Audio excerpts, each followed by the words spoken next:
एक दिन वे ब्राह्मण राजा अज के दरबार में गए और उनसे अपनी दुर्दशा का जिक्र कर भिक्षा मांगने लगे। राजा अज ने अपने खजाने में से उन्हें सोने की अशर्फियां देनी चाहिए, लेकिन ब्राह्मण नहीं कहते हुए मना कर दिया कि यह प्रजा का है, आप अपने पास जो है उसे दीजिए। तब राजा अज ने अपने गले का हार उतारा और ब्राह्मण को देने लगे, किंतु ब्राह्मण ने मना कर दिया कि यह भी प्रजा की ही संपत्ति है। इस प्रकार राजा अज को बड़ा दुख हुआ कि आज एक गरीब ब्राह्मण उनके दरबार से खाली हाथ जा रहा है। तब राजा अज शाम को एक मजदूर का वेश बनाते हैं और नगर में किसी काम के लिए निकल जाते हैं।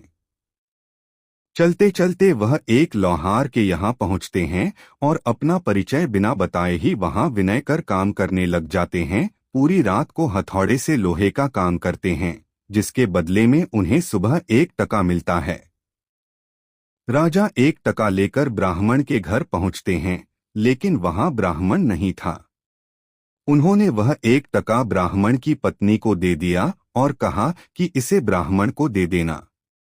जब ब्राह्मण आया तो ब्राह्मण की पत्नी ने वह टका ब्राह्मण को दिया और ब्राह्मण ने उस टका को जमीन पर फेंक दिया। तभी एक आश्चर्यजनक घटना हुई। ब्राह्मण ने जहां टका फेंका था वहां गड्ढा हो गया। ब्राह्मण ने उस गड्ढे को और खोदा तो उसमें से सोने का एक रथ निकला तथा आसमान में चला गया। इसके पश्चात ब्राह्मण ने और खोदा तो दूसरा सोने का रथ निकला और आसमान की तरफ चला गया। इसी प्रकार से 9 सोने के रथ निकले और आसमान की तरफ चले गए, और जब 10वां रथ निकला तो उस पर एक बालक था और वह रथ जमीन पर आकर ठहर गया।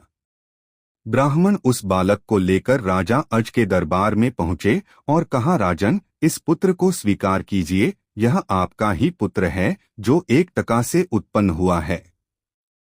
इसके साथ में सोने के 9 रथ निकले जो आसमान में चले गए, जबकि यह बालक 10वें रथ पर निकला, इसलिए यह रथ तथा पुत्र आपका है। इस प्रकार से दशरथ जी का जन्म हुआ था।